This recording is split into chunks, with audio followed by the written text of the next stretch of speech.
देखो अपन कर रहे थे 30वां अध्याय क्षार अग्नि कर्म विधि, ठीक है। ये अपनी सेकंड लास्ट क्लास है पूरे कंप्लीट कोर्स की। 30 चैप्टर पूरे अपने सूत्र स्थान में है, बीएम फर्स्ट ईयर में। और मौलिक सिद्धांत अपन ने पहले करवा दिया था। अब है 23वां अध्याय क्षार अग्नि कर्म, इसमें भी अपनी एक क्लास हो चुकी है, 2 क्लासों का मैटर और बचा है। मतलब एक क्लास का तो ये है, एक क्लास के क्वेश्चन जो कॉम्बाइंड क्वेश्चन होते हैं ना, क्वेश्चन बैंक जो 200-300 क्वेश्चन मैं आपको सेंड करूँगा, वो करवा के मतलब कंप्लीट कोर्स हो जाएगा। तो अपन ने कहाँ कर लिया था, ये गुण कर लिए थे, दोष कर लिए थे, क्षार अयोग ये सब कर लिया था। प्रति सारणीय क्षार बनाने की विधि भी हो गई थी। क्षार प्रयोग विधि करनी थी अपन को, यहाँ से स्टार्ट करना है क्षार प्रयोग विधि। देखो अपन ने बनाना सीख लिया, लेकिन यूज कैसे करना है वो भी अपन सीख लेते हैं अब। क्षार प्रयोग विधि, पूर्व क्रम देखिए। क्षार साध्य रोग में रोगी को धूप व वात में बिठाएं, कि जो रोग क्षार से ठीक हो सकता है उसमें रोगी को कहाँ पे बैठाना है, जहाँ पे मतलब ज़्यादा तेज धूप भी नहीं, मतलब सूर्य की रोशनी में उसको बैठाना है। और वात वात यानी जहाँ हवा लगती रहे उसको, ऐसे नहीं कि आप बंद जैसे बोलते ना निर्वात स्थान में जहाँ वात नहीं लगे, ऐसी जगह नहीं। वात में जहाँ पे हवा लगती रहे, पंखा चलता रहे, उसको हवा आती रहे, ताकि वो उष्णता को सहन कर सके, ठंडी लग सके बीच में। जैसे कि मान लो अपने कमरे में उसको ट्रीटमेंट कर रहे हो, उसको गर्मी लग रही है, क्योंकि क्षार का यूज कर रहे हो, हवा है नहीं, बेहोश भी हो सकता है व्यक्ति, ठीक है, ज़्यादा गर्मी से।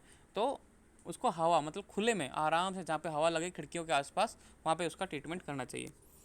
रोग अनुसार घर्षण लेखन प्रच्छाद क्रम से वातज पित्तज कपज व्याधियों से में करे। ये सुश्रुत बोलते हैं कि भाई जहाँ पे आपको क्षार का प्रयोग करना है उस घाव को पहले साफ कर ले, जैसे कि लेखन कर ले, प्रच्छालन कर ले, घर्षण कर ले। प्रच्छालन यानी क्या होता है, रक्त श्रावण कराया था अपन ने। प्रच्छालन मतलब कट लगाते हैं 4-5, ऐसे इस तरह की कट लगाते हैं 4-5, ठीक है, उसमें। तो ये सब करें सुश्रुत ने बताया। लेकिन आचार्य वाघभट्ट ने रोग अनुसार छेदन लेखन और रक्त श्रावण करने को, वही बात की है, सेम बात है। कहने का मतलब ये है कि घाव को थोड़ा साफ कर लें, एक तरीके से वहाँ से कुर्च लें, एक तरीके से जैसे कि मतलब अपन कभी भी कोई फुंसी हो गई, मान लो आपने जैसे चोट लग गई, तो ऊपर वो एक काला काला सा जम जाता है, एक खुरुंड सा, वो जिसको बोलते हैं ना स्किन जम जाती है, तो उसको हटा लो। कहने का मतलब ये कि ताकि घाव ताज़ा दिखे, और घाव ताज़ा दिखेगा तो उस पर ट्रीटमेंट का असर भी जल्दी होगा। तो आचार्य वाघभट्ट के अनुसार रोग अनुसार छेदन लेखन और रक्त श्रावकरण को खाए। तो आप जैसा भी रोग है, किस तरह का रोग है, उसमें लेखन करना है कि छेदन करना है या रक्त श्रावण करना है, उसके अनुसार उसका यूज कीजिए। अब देखो ये है पूर्व क्रम। ये बात ध्यान रखनी है कि भाई धूप में मतलब मॉर्निंग टाइम, इवनिंग टाइम, जहाँ पे मतलब सूरज 10-11 बजे आराम से खुली हवा में आराम से करो। और रोग अनुसार उसको मतलब घाव को साफ कर लो एक तरीके से, वहाँ पे गंदगी वो हटा दो, ऊपर से जो स्किन जमी हुई है, मतलब काली काली जो मरी हुई स्किन होती है, मतलब डेड स्किन, उसको हटा दो, ताकि वो घाव के आराम से यूज हो सके। डायरेक्ट जो ओरिजिनल घाव है उस पर औषधि लग सके, उस पर क्षार लग सके। प्रदान क्रम देखो, सलाखा यंत्र से क्षार गिराना चाहिए।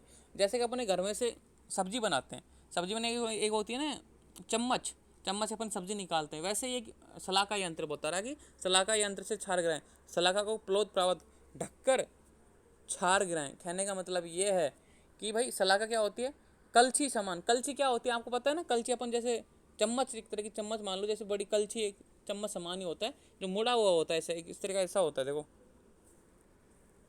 ऐसे मुड़ा हुआ होता है। इसमें यहाँ पानी भर लेते हैं, ये इसको यहाँ से पकड़ते हैं, इसमें मतलब यहाँ छार भर लेते हैं, और इससे गिराना मतलब कलछी समान। और सलाखा को प्लोत प्रावर्त ढककर छार गिराएं। कहने का मीनिंग है कि एक तरीके से इसको यहाँ से पकड़ के और जब जाके छार गिराना है, ठीक है, आराम से नॉर्मल नॉर्मल, ऐसे नहीं कि एक साथ पटक दिया, टाइम के अनुसार पटकना है। अब देखो, जाम्बवदन जामुन की गुठली के समान मुख वाली सलाखा। जामुन के गुठली, जामुन देखा आपने, वही मैंने जैसे अभी बताया ना, ये ऐसा होती है जामुन की गुठली एक तरीके से। तो वही है एक तरीके से, यहाँ बीच में खाली जगह सी होती है, पानी उसमें छार भरा, उसको गिराते हैं। 200 मात्रा तक उपेक्षा करें। मात्रा, मात्रा यानी क्या होता है, पलक झपकाने में जितना समय लगा उतना मात्रा। या फिर अपने दाहिने हाथ के घुटने पे जो अपने राइट हैंड को अपन घुमाते हैं ना, इतना टाइम लगा, वो मात्रा। तो दो ये 100 मात्रा, 100 मात्रा तक क्या करनी है, मैं 100 मात्रा तक उस पर वेट करना है, 100 मात्रा तक गिराना है। रोग अनुसार क्षार प्रयोग देखो, जैसे वर्तमगत रोगों में, नासारोध में और कर्णांश में। 3 चीज़ बताई हैं रोग अनुसार। भाई यहाँ पे कैसे कैसे कर सकते हैं, वर्तम को निर्जु यानी उल्टा करें। वर्त में यानी अपनी जो पलकें हैं, पलकें समझ रहे हो, जो आई लीड्स होती है, वो वर्त में, ठीक है, आंखों की बात कर रहे हैं, तो उसको निर्लिज मतलब उल्टा। देखो बाहर की तरफ मान लो कोई रोग है तो वो सीधा कर ले, लेकिन उल्टे की तरफ, जैसे कि आँख की तरफ जो अंदर की तरफ है ना, वो रेड रेड हिस्सा है, उसकी तरफ आपको क्षार यूज करना है। सलाखा से नहीं, रुई के फोए से क्षार का लेप करें। और आपको यहाँ पे सलाखा यूज नहीं करनी, रुई के फोए मतलब एक तरह की जो कॉटन होता है ना, कॉटन को उस क्षार में डुबो और वहाँ से आराम से उस पर लेप करो, जैसे अपन कभी दवाई लगाई हो ना रुई के फोए से, वैसे। पदम पत्र के समान पतला लेप करें, बिल्कुल बारीक लेप करना, ऐसा नहीं कि बहुत ज़्यादा क्षार आपने यूज किया, क्षार से बहुत ज़्यादा अग्नि को नुकसान हो जाएगा, क्योंकि ओनली बताया कि वर्तमगत रोगों में ही क्षार का यूज होता है, बाकी किसी भी रोग में क्षार का यूज नहीं होता। तो पद्म पत्र के समान मतलब एक तरीके से बिल्कुल पतला, कृष्ण बाग को ढक दे। और जो अपनी आंखें हैं ना, बाकी की हिस्सा उसको मतलब एक तरीके से रुई से ढक दे। ऐसे नहीं कि गलती से आपने पलक बंद कर ली और आपने काले जो काला हिस्सा मतलब कॉर्निया है, अपनी जो दृष्टि पटल है, उस पर वो छार लग गया, आप अंधे हो जाओगे। तो इसलिए पहले ही उस चीज़ को रुई मतलब रुई से ढक दें, एक ताज़ा रुई से, ताकि वो अगर पलकें बंद भी हो जाएं गलती से तो उस पर जो मतलब कॉर्निया है अपने, उस पर वो इफेक्ट ना करे छार। ये बात ध्यान रखनी है। मतलब एक तरीके से बहुत रिस्की काम है, जो ट्रेंड आदमी है वही करना चाहिए इसको। नासा और बुध मतलब जो नाक की जो गांठ होती है ना, अपने नाक में कोई मतलब ट्यूमर बन गई, उसमें रोगी को आदित्य सूर्य के समान बैठा है, मतलब सूर्य के सामने, मतलब सूर्य की किरणें जहाँ पे पड़ती रही वहाँ पे बैठा है। नासागर को उन्नत करे, मतलब नाक को थोड़ा थोड़ा कर ले, जो नोस्ट्रिल ना छिद्र, उनको उन्नत मतलब थोड़ा अपने कोई भी यंत्र की सहायता से थोड़ा कर ले। 50 मात्रा तक उपेक्षा करें, कि भाई छार गिराओ उस पर दे दे, लेकिन 50 मात्रा मतलब 50 बार पल्क झपका ले, इतना टाइम लगे उतनी देर तक उसकी अपेक्षा करें। पदम पत्र के समान पतला लेप करें, मतलब एक तरीके से मामूली, देखो ये बहुत क्या होता है, एक तरीके से सेंसिटिव ऑर्गन है, थोड़ा सा बिल्कुल मामूली यूज करना है, तो पदम पत्र के समान पतला लेप करें। अब ये सब करने के बाद फिर है कर्णांश, मतलब कान में नासा और बुध के समान करें, जैसे नाक में किया था वैसे ही कान में कोई मान लो ट्यूमर है आपके, कोई छोटी सी फुंसी है, वहाँ से उसको हटाना है, तो आप ऐसे कि भाई पदम पत्र के समान पतला लेप करें, 50 मात्रा तक उसकी अपेक्षा करें। पतला लेप करने के बाद में 50 मतलब एक तरीके से 50 सेकंड मान लो, 50 सेकंड तक वेट करना है, फिर उसको पूछ दो। अब पश्चात कब क्षार के दग्ध स्थान कृष्ण वन का हो जाता है, जहाँ से अपन ने क्षार से जलाया है ना उस चीज़ को, वो काला हो जाता है, कृष्ण वन यानी काला।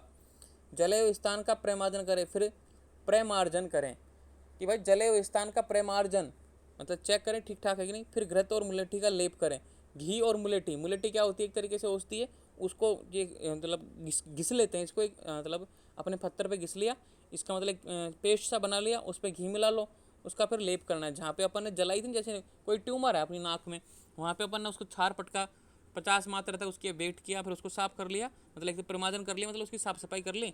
फिर उस पर क्या लगाना है, घी और मुलेठी का लेप। फिर दूध, मस्तु व कांजी आदि अम्ल द्रव से शीतल द्रवों को घी में मिलाकर लेप करें। ये लेप करने के बाद में दूध, मस्तु, कांजी आदि अम्ल द्रव और शीतल द्रव को घी में मिलाकर लेप करें। कहने का मीनिंग है कि ये भी अम्ल द्रव है, देखो दूध भी अम्ल है, मस्तु भी अम्ल, कांजी भी अम्ल, इन द्रवों को, शीतल द्रवों को घी में मिलाकर, इन सबको घी में मिलाकर मतलब इनका पेस्ट बना के घी में तब उस जगह पे लगा दे। अभिसंधि भोजन क्लेदन करने के लिए खाने को दे। अब ये क्या है, अभिसंधि मतलब जो कफ को बढ़ाता हो, ऐसा भोजन उस व्यक्ति को दो खिलाने के लिए, ठीक है। वो क्या करेगा, अभिसंधि भोजन मतलब क्लेद पैदा करेगा। क्लेद पैदा करेगा तो क्या होगा, जो उष्णता थी क्षार की वजह से वो नहीं लगेगी, ठीक है। सम्यक हीन दुर्गत व अति दग्ध का विचार करें, भाई ठीक ठाक हुआ है या फिर कम हुआ है, दुर्दग्ध यानी बेकार जल गया या फिर बहुत ज़्यादा जल गया। तो इस चारों चीज़ों का ध्यान रखना है कि सम्यक दग्ध, हीन दग्ध, दुर्गत और अति दग्ध, कि भाई इनका विचार करो, ठीक ठाक हुआ है, ज़्यादा हुआ है, कम हुआ, कैसा हुआ है, भाई जो अपन जितना करना चाहते थे उतना हुआ कि नहीं हुआ। अब देखो सम्यक दग्ध, दग्ध स्थान पक्व जामुन जम के समान काला व निम्न होता है, लघुता इस स्राव बंद होता है। कहने का मीनिंग ये है कि पक्व जम्ब मतलब जामुन का जो पका फल होता है ना, बिल्कुल काला सूम हो जाता है। आपने जामुन कभी खाई है, जामुन बरसात के दिनों में लगती है, हमारे प्लांट है, हमने तो खूब खाई है, आपने भी खाई होगी, ठीक है। दग्ध स्थान पक्व जामुन के समान काला और निम्न, निम्न यानी जो ट्यूमर थी जितनी मोटी थी वो उससे अपनी साइज में डाउन हो जाएगी, कम हो जाएगी। लघुता हल्कापन आ जाएगा। वह स्राव बंद, अगर उसमें से कोई स्राव निकल रहा था ना ब्लड का या फिर मतलब कोई पस का, वो सारी चीज़ें दूर हो जाएंगी, बंद हो जाएगी। ये है सम्यक मतलब ठीक ठाक हुआ। हीन दग्ध क्या मतलब कम हुआ, जितना अपन करना चाहते थे ना उतना नहीं हुआ, तो क्या होगा, अभिसंधि भोजन से भी यदि क्षार दग्ध स्थान कर गलकर नहीं गिरे तो हीन दग्ध समझे। अब देखो अपन ने क्षार का यूज किया, क्षार का यूज किया, वो उष्ण है, अपने अब देखो भोजन किया, ही मतलब अभिसंधि भोजन जो क्या कर रहा है, क्लेद उत्पन्न कर रहा है, मतलब कफ पैदा कर रहा है। कफ पैदा करने से क्या होता है, अब उष्णता तो अपन ने यूज किया, कफ अपन पैदा करवा रहे हैं भोजन की वजह से, ठीक है। तो अब उष्ण और गर्म की वजह से क्या होता है, अभिसंधि भोजन से यदि क्षार तक स्थान कर गलकर नहीं गिरे। तो उष्ण और गीले की वजह से वो क्या गल जाता है एक तरीके से, और जो मतलब ट्यूमर थी ना वो गिर जानी चाहिए थी लेकिन वो गिरती नहीं है, तो वो क्या है, हीन दग्ध है। अगर आपने अभिसंधि देखो यहाँ पे लिखा था ना, अभिसंधि भोजन करने के लिए खाने को दे, आपने ये अभिसंधि भोजन उसको दिया, फिर भी वो मगर जली के मतलब गिरी नहीं, गल के गिरी नहीं, तो समझ जाओ कि हीन दग्ध हुआ है। तो अभिसंधि भोजन से भी यदि क्षार दग्ध स्थान का गलकर नहीं गिरे तो हीन दग्ध समझिए। ये मतलब पहचान है कि आपको कैसे पता लगेगा कि कम हुआ। इसके लिए धान्य अम्ल बीज को मुलेठी और तिल में मिलाकर लेप करें। अगर कम हुआ है तो धान्य अम्ल, ठीक है, मतलब एक तरीके से जौ, कांजी, इनके बीजों को मुलेठी और तिल में मिलाकर लेप करें, इनके पेस्ट का मिलाकर इनके लेप करना है। दुर्दग्ध मतलब, दुर्दग्ध का मतलब समझते हो एक तरीके से जो जहाँ पे जलाना था वहाँ पे नहीं हुआ, दूसरी जगह हो गया एक तरीके से। जैसे आपको नाक में एक दूसरी, जैसे अपने इस तरह साइड ट्यूमर थी लेकिन गलती से दूसरी साइड, दुर्दग्ध। भली प्रकार ना जलने पर स्थान ताम्र वर्ण का हो जाता है। जहाँ पे मतलब ट्यूमर में गिरना था, ट्यूमर पर नहीं गिरा, आसपास गिर गया, दूसरी जगह गिर गया, तो भली प्रकार ना जलने पर स्थान तामा होता है ना, तामा कोपर के समान हो जाता है। कंडू खुजली होती है, तोद दर्द होता है आदि होते हैं। इसके लिए पुनः दहन गर्म करना चाहिए। अगर ये हो गया, अब आसपास हो गया, तो मतलब जो मेन चीज़ है उसका ट्रीटमेंट दोबारा से करो भाई, उस पर तो आपको करना ही है, तो फिर दोबारा से करना है। अतिदग्ध रक्तस्राव, पूस्राव हो जाता है, मतलब खून निकलने लग जाता है, पस निकलने लग जाती है, बहुत ज़्यादा हो गया, साथ में ज्वर बुखार आ जाता है, मूर्छा बेहोशी आ जाती है और जलन आदि हो जाते हैं। अब देखो ज़्यादा जलेगा, सिंपल सी बात है, ये सब होंगे, रक्तस्राव होगा, पूस्राव होगा, साथ में ज्वर मूर्छा धा आदि भी हो जाते हैं। अब देखो गुदा में अति दग्ध से, जो अगर मान लो कि एनएस में ज़्यादा दग्ध कर दिया तो मल मूत्र अवरोध, अति प्रवृत्ति, क्लिप्ता और मृत्यु। अगर मान लो देखिए गुदा में अति प्रवृत्ति मतलब अति दग्ध हो गया, ज़्यादा जल गया, तो क्या होगा, मल मूत्र अवरोध भी हो सकता है, ऑब्स्ट्रक्शन भी हो सकता है, या फिर बहुत ज़्यादा मल प्रवृत्ति निकलेगी। क्लिप्ता का मीनिंग क्या बताया था, क्लिप्ता का मीनिंग एक तरीके से होता है कि संतान उत्पन्न करने में अक्षम, मतलब एक तरीके से उसका जो सेक्सुअल पावर एक तरीके से खत्म पूरी तरीके से, या फिर मृत्यु भी हो जाएगी। नासा में अति दग्ध से क्या मीनिंग है, नासा वंश धारण, कुंचन, गंध ज्ञान नाश। कहने का मतलब, गंध ज्ञान का मतलब होता है जो अपनी जो सुगंध सूंघने की क्षमता है ना वो नष्ट हो जाएगी, ठीक है। कुंचन मतलब जो नोस्ट्रिल कम बंद हो जाएंगे, मतलब बंद भी हो सकते हैं। और नासा वंश धारण, या फिर एक तरीके से वो चौड़े भी हो सकते हैं, बहुत ज़्यादा उनमें छेद भी हो सकता है, तो ये नासा में ये ध्यान रखने की बात है। बाकी सभी ज्ञानेंद्रियों में अति दग्ध में यही लक्षण होते हैं, इसलिए यदि क्षार का प्रयोग ज़्यादा करना तो एक बार में ज़्यादा गिराने से अच्छा है थोड़ा थोड़ा करके कई बार गिराएं। क्षार के अति योग से पुंजतव का नाश होता है। कहने का मीनिंग ये है कि भाई सेम कोई सी भी इंद्रियों में यूज़ करो, आपको सब बात ध्यान रखनी है। और अगर आपको मान लो ज़्यादा यूज़ करना है भाई, थोड़ा घाव ज़्यादा है, ट्यूमर मोटी ज़्यादा है, उस पर आपको बार बार यूज़ करना है, तो थोड़ा टाइम के अनुसार यूज़ करो, ना कि एक दिन में ही। अति हमेशा नुकसानदायक होती है। धीरे धीरे रे मना, धीरे सब कुछ होए, वही श्लोक याद है ना, माली सींचे सोगड़ा ऋतु आए तब फलो। तो एक दिन में पानी देने से कुछ नहीं होता, एक दिन में आप कितना ही क्षार गिरा दो रोग ठीक नहीं होगा, वो तो टाइम आने पर धीरे धीरे डेली सुबह सुबह आप करो क्षार कर्म, आज कर दिया फिर कल करो फिर परसों करो, ऐसे करो धीरे धीरे, तो आराम से करो, मतलब पैसेंस होना चाहिए, ठीक है। पैसेंस होना बहुत ज़्यादा इंपॉर्टेंट है। अब देखो अति दग्ध होने पर मान लो ज़्यादा हो गया तो क्या करना है भाई, गलती सबसे होती है, ह्यूमन एरर है, मानव मिस्टेक हो जाती है, डॉक्टर से भी होती है, पेशेंट से भी होती है, सबसे होती है। तो क्या होगा, कांजी आदि अम्ल द्रवों से परिसेक करें। कांजी आदि अम्ल द्रवों से, अब देखो यहाँ पे अम्ल में भी अग्नि महाभूत होता है, तो आप बोलोगे सर ये तो उष्ण होना चाहिए, मतलब जलन होनी चाहिए, लेकिन अम्ल एक शीतलता का भी काम करता है, ठीक है। उष्ण होने के साथ साथ ये शीत द्रव्य है, मतलब ठंडा प्रदान करता है। जैसे आंवले को कभी मुंह में लेके देखो, ठंडा ठंडा लगता है, ठीक है। कांजी आदि अम्ल द्रवों से परिसेक करें, मतलब ये ठंडापन प्रदान करता है। मधु, घी व तिल का लेप करें। मधु यानी शहद, घी यानी वो अपना जो होता है घी, तिल का लेप करें, इनका लेप करें। वात पित्त नाशक संपूर्ण शरीर क्रिया करें, और वात का पित्त का जो नाश करें वो संपूर्ण शरीर में ऐसा काम किया जाना चाहिए।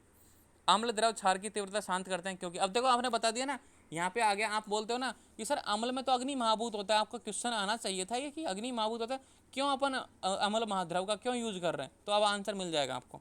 आचार्य भागवत बोलते हैं अम्ल स्पर्श में शीत होता है और इससे मिलकर क्षार तुरंत ही मधुर बन जाता है। जैसे ही अपन ने क्षार में मधुर मिलाया वो क्या बन जाएगा, मधुर, मतलब केमिकल रिएक्शन होती है।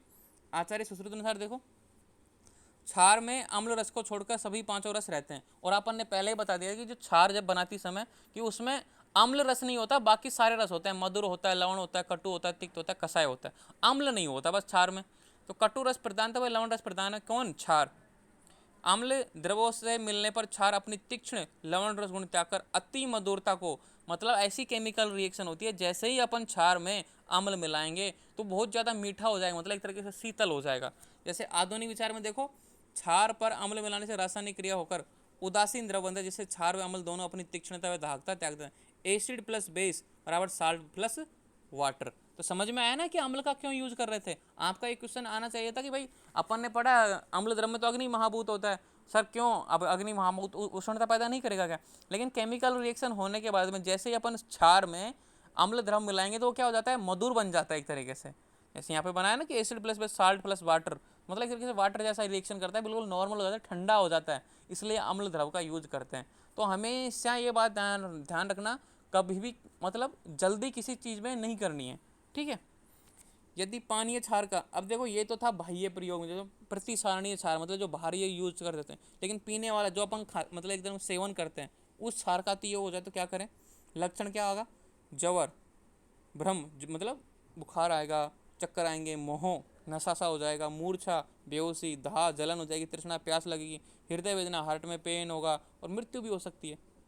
चिकित्सा, शीघ्र ही घी, दधी मतलब घी तो आप जानते हो, दधी यानी दही, गुड़, दधी सर दही की मलाई, तेल, मिश्री, घृत और अम्ल रस वाले फलों का सेवन करना चाहिए। अगर किसी ने मान लो क्षार का ज़्यादा पान कर लिया, ज़्यादा सेवन कर लिया और उसके जलन हो रही है, बुखार आ रहा है, मोरसा, तृष्णा हो रही है, ठीक है, तो आपको इन सब चीज़ों का ध्यान उसको सेवन कराना चाहिए। अब जैसे ही अब संभल सी बात है, कोई भी आपके पेशेंट आए जैसे कि उसको जलन हो रही है बहुत ज़्यादा, तो आप समझ जाओ कि जलन हो रही है, उसको प्यास लग रही है, उसको हार्ट में दर्द हो रहा है, मतलब एक तरीके से ऐसे लक्षण देखने को मिले तो आपको ये चीज़ें खिलाने को देनी चाहिए।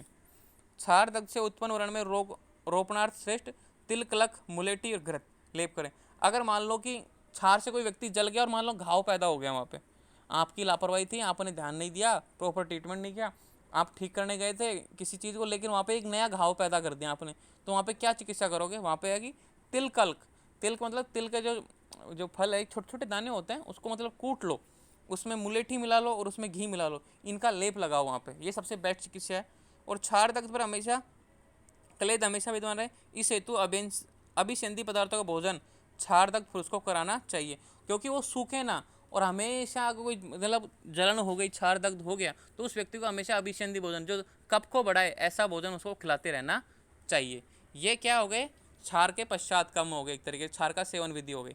अब है देखो, अपन ने दो तरह के क्षार पढ़े थे, बाह्य और अंत्यमार्जन। बाह्य में प्रतिसरणी क्षार बोलते थे और अंत्यमार्जन को पानीय क्षार बोलते थे। अब ये पानीय क्षार कैसे बनता है, मतलब जो अपन सेवन करते हैं वो कैसे बनता है, वो अपन अब करेंगे।